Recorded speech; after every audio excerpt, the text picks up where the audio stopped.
Hello, c'est Émilie, je suis épanouisseuse de business et je suis projector. Je suis là pour te guider vers ton expansion. Aujourd'hui, j'avais envie de vous parler de ce thème, être une entrepreneuse projector. Car ce qui se passe en fait, c'est que plus j'avance avec le Human Design, plus je me rends compte en fait de la complexité d'être projector. Et plus globalement, d'être finalement un type différent d'un générateur ou manifesting generator, qui eux en fait correspondent donc à la majorité en fait de la population, donc 70% pour être plus précise. Et voilà, je le sens vraiment très fortement. Et il y a une partie en fait de moi qui se sent même à part, voire pas normale en fait, et qui se sent finalement aussi incomprise en fait. Et bien sûr, ce qui s'est passé, c'est que moi j'ai été conditionnée quasiment toute ma vie par les générateurs et manifesting générateurs avant de connaître le HD. Et je sens que c'est très fort en moi en fait ces conditionnements. Car oui, la société est faite pour les générateurs et les manifesting générateurs, comme ils sont en majorité. Donc parfois, même quand je crois être dans mon énergie de projecteur, il y a encore en fait des schémas inconscients qui sont là. Donc bien sûr, ça fait partie aussi du jeu, partie du processus en fait quand on expérimente le Human Design. On va se déconditionner pour se reconnecter à soi. Et donc, parfois ça marche, parfois ça marche pas. Des fois, on va devoir se prendre de la deuxième fois, de la troisième fois. On n'arrive pas forcément du premier coup. Et donc en fait, chaque cycle dure 7 ans en fait, quand on commence à expérimenter le Human Design. Donc ça demande vraiment d'être patient. Dans l'idée, je ne vais pas m'aligner à mon design d'un coup comme ça, comme par magie. En tout cas, tu vois, ce que ça m'a permis de comprendre, c'est que la société actuelle n'est pas faite pour nous. Dans le sens où c'est à nous de le créer, à nous de sortir des cases induites par la société, à nous de respecter aussi qui on est, notre énergie, peu importe ce que pensent les autres. Et je crois que ça, c'est ce qui a été une des choses les plus impactantes pour moi, le regard des autres. Et c'est ça qui a rendu aussi finalement plus compliqué d'assumer pleinement mon projecteur. C'est finalement pour moi accepter de ne pas être comprise en fait par certaines personnes, d'avoir un mode de fonctionnement distinct de la majorité. Car oui, je n'ai pas l'énergie pour faire sur la durée par exemple. Et bien sûr, tout passe par nous. C'est à nous de l'accepter, de l'incarner pour que les choses bougent aussi. Si je reste dans les conditionnements, dans les questions des autres, c'est moi qui me coupe de qui je suis en fait. Et c'est moi qui vais entrer dans la résistance, dans la lourdeur en fait. Donc il est vraiment important finalement de prendre conscience de tout ça et de reprendre le contrôle sur sa vie. Parce que pour moi, on n'est pas venu là pour souffrir. On est venu là mais pour kiffer sa vie. Donc bien sûr, dans une vie, il y a des hauts, il y a des bas. Mais c'est le jeu, on va dire. Les bas sont aussi des tremplins en fait. Ça nous amène vers le haut. En tout cas, voilà, je voulais te partager quelques particularités en tant que projecteur dans l'entrepreneuriat. Donc bien sûr, je me concentre sur ce type parce que je suis projecteur, mais peut-être que ça peut te parler même si tu n'es pas projecteur, notamment si tu es réflecteur. Donc déjà, premier point, c'est que en tant que projecteur, nous ne sommes pas là pour faire. Nous ne sommes pas là pour produire. Donc par exemple, tu vois, je ne suis pas là pour créer du contenu H24. Et je te donne ça comme exemple, car j'ai eu cette période-là en fait. Une période où je postais 6 fois par semaine. Donc que ce soit post, live, peu importe le format, plus des stories. Et c'était lourd en fait pour moi. Et j'ai mis quand même 2-3 mois avant de me rendre compte que ça ne me correspondait pas en fait. Et c'est là que l'amertume m'a fait coucou en fait. Et en fait, ce qui se passait, c'est que je sentais que j'avais beaucoup d'idées. Donc j'avais envie de les partager. Sauf que je ne suis pas là pour tout partager. Et je n'ai pas besoin de tout partager. C'est à moi d'entendre mon autorité intérieure et de l'écouter. Et ça, clairement, je ne l'ai pas tout le temps écouté. Et tu vois, eux, les projecteurs, par contre, donc moi, en tant que projecteur, on est là pour guider, conseiller. C'est ça notre rôle. Et ça fait partie de nos dons en fait, de nos talents. Et on guide, on conseille quand on est invité par une personne. Donc j'insiste bien là-dessus, c'est vraiment une personne qui vient vers nous. Donc par exemple, pour mes clientes, c'est les clientes qui viennent vers moi. C'est pas moi qui vais être push, dans le sens c'est pas moi qui vais aller vers elles. Donc par exemple, moi je me verrai jamais envoyer des messages privés sur Instagram. Et en fait, cette invitation, elle n'est pas là pour rien. Parce que il faut être prêt à accepter l'énergie du projecteur. En fait, le projecteur, il a la faculté de vous voir en profondeur, de capter des choses même si vous ne dites rien, même si vous ne vous les verbalisez pas. Il arrive à vous comprendre, à voir vos besoins, vos dons. Donc il faut être prêt à ça et être prêt aussi à entendre sa vérité, la vérité qu'il capte à propos de vous. Et bien sûr, en tant que projecteur, j'écoute mon autorité pour savoir si l'invitation est juste pour moi ou pas. Car toutes les invitations ne sont pas bonnes. Un point important, c'est que pour un projecteur, c'est hyper important de se sentir reconnu pour qui il est. Donc ça, c'était le premier point. Le deuxième point. Donc, le deuxième point, je ne suis pas là pour travailler 7-8 heures par jour ou plus. Et encore moins 3-4 heures d'affilée. Donc clairement, un boulot de salarié classique, ça ne me correspond mais pas du tout. Ça ne correspond pas du tout à mon énergie, à mon mode de fonctionnement. Et pour être plus précise, je peux le faire. Je peux travailler 7-8 heures par jour, je l'ai fait. Mais ce n'est pas m'écouter. Ce n'est pas aligné à mon mode de fonctionnement. Et quand je le fais, je me retrouve mais épuisée, fatiguée, dans la résistance. Et je sens de toute façon que mon corps, lui, il est mais KO. Il n'arrive plus à se concentrer. Enfin, je n'arrive plus à me concentrer. En général, j'ai des mal de tête. Enfin, clairement, mon corps, il me dit, mais là, t'as tiré trop sur la corde. Là, faut s'arrêter. Faut s'arrêter. Stop. Parce qu'en général, quand mon corps me parle, c'est que j'ai déjà trop tiré sur la corde. J'aurais dû m'arrêter avant, en fait. Et donc, ce qui se passait, c'est que je m'écoutais pas avant, clairement.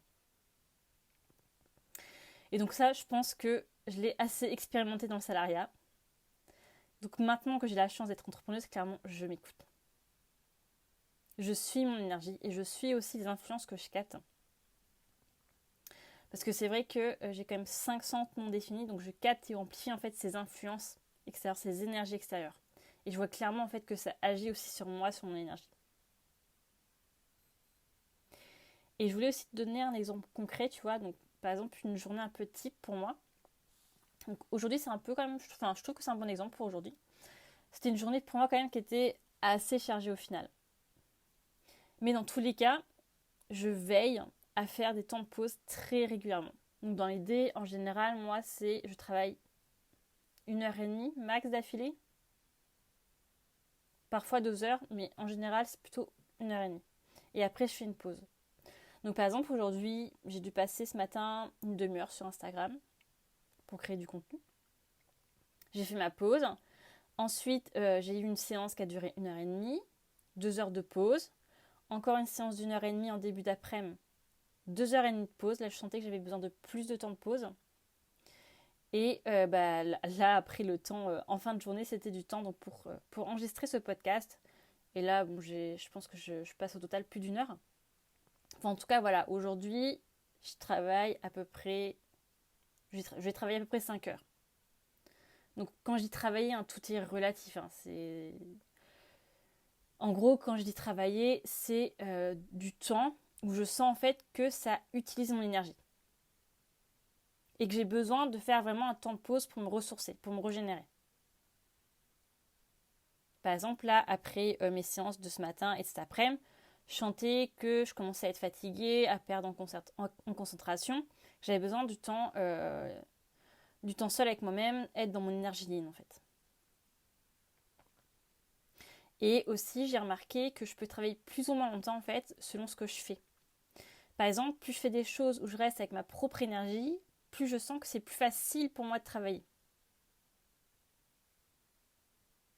Mais quand même, en temps normal, je pense pas que je dois souvent dépasser les 5 heures. Et dans tous les cas, de toute façon, je ne suis pas là pour faire. Ce n'est pas mon job, ce n'est pas mon rôle. Et je n'ai pas l'énergie pour de toute façon. Donc si tu es projecteur comme moi, donc à toi aussi de trouver ton propre rythme, ce qui te convient aussi à toi. Donc bien sûr, suis ton autorité intérieure pour savoir ce qui est juste ou pas pour toi. Et d'ailleurs, tu vois, ce que je voulais te parler aussi, c'est que le fait, tu vois, de ne pas avoir l'énergie pour faire, de ne pas avoir la capacité, on va dire, de travailler sur la durée, donc par exemple de travailler 7-8 heures par jour, et ben moi, ça fait partie finalement des peurs, en fait, que j'ai eu avant de me lancer dans l'entrepreneuriat. Parce qu'en fait, j'ai entendu au départ, avant de me lancer concrètement, qu'il fallait travailler 50, 60 heures par semaine pour réussir quand tu te lances dans l'entrepreneuriat. Comme si c'était une phase obligatoire, en fait, pour réussir. Travailler 50, 60 heures par semaine. Et clairement, moi, quand j'ai entendu ça, mais je me suis dit, mais je ne pourrai jamais faire ça. Mon corps ne pourra jamais suivre ce rythme-là, c'est pas possible. Donc je me suis quand même lancée en ayant ça en tête. Et quand j'ai découvert mon design, mais comment la pression est redescendue, mais un truc de malade quoi. Parce que je n'ai jamais travaillé 50-60 heures de ma vie et je le ferai jamais. Mais je suis certaine que les personnes qui m'ont dit ça sont des générateurs ou des manifesting générateurs en fait. Et pour eux, effectivement, c'est peut-être vrai. Ils ont l'énergie en fait pour le faire. Donc s'ils kiffent ce qu'ils font, qu'ils en profitent en fait, tant mieux pour eux. Mais moi je n'ai pas l'énergie et j'ai pas l'envie non plus. Après, le troisième point. Donc dans mon business, j'ai besoin de temps seul. De temps avec ma propre énergie pour limiter les influences extérieures. Donc par exemple sur les réseaux sociaux, on capte mais vraiment beaucoup de choses. Et je vois très bien que ça m'impacte en fait. Et mon mental, clairement, lui, il en profite pour faire parler mes centres blancs. Notamment le sacral. Pour que je fasse en fait des choses. Parce que mon mental, il voit les autres faire. Il voit les générateurs, les manifesting générateurs faire. Donc il se dit, mais moi aussi je veux faire. Moi aussi je veux poster du contenu. Moi aussi. Sauf que non, c'est pas mon mental qui décide. Après, bien sûr, être sur les réseaux sociaux aussi, ça m'inspire. Mais dans tous les cas, dans l'idée, c'est toujours de revenir à soi. Pour savoir ce qui est juste pour nous ou pas. Et quand on s'inspire des autres, finalement, de garder et d'utiliser uniquement ce qui nous parle, en fait, ce qui nous correspond. Et pour ça, on a besoin vraiment de revenir dans nos propres énergies, de se libérer des énergies des autres. Et ça se fait en étant seul, en fait, en se retrouvant avec sa propre énergie.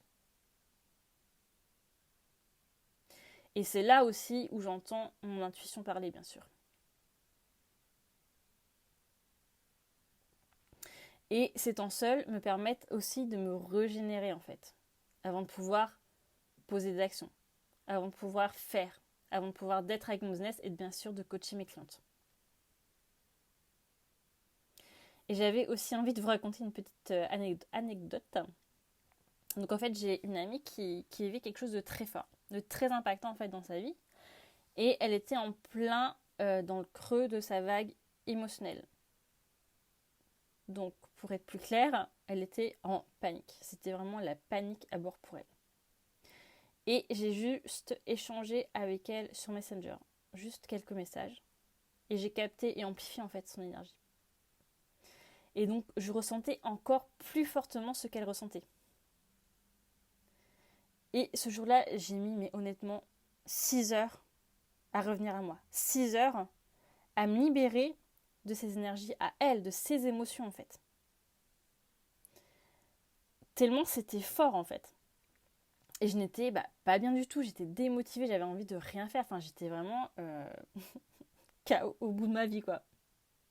Et c'est vrai que moi je suis pas habituée à ressentir ça, vu que moi j'ai un plexus solaire blanc, donc je suis assez neutre en termes d'émotions. Donc clairement, je n'ai pas pu bosser avec mon entreprise. Et dernier point que je voulais aborder aussi, c'est que en tant que projecteur, pour moi, je suis là aussi pour apprendre à tous les types à prendre soin de leur énergie. Car bien sûr, ce n'est pas car tu es générateur ou manifesting générateur que tu as beaucoup d'énergie en fait.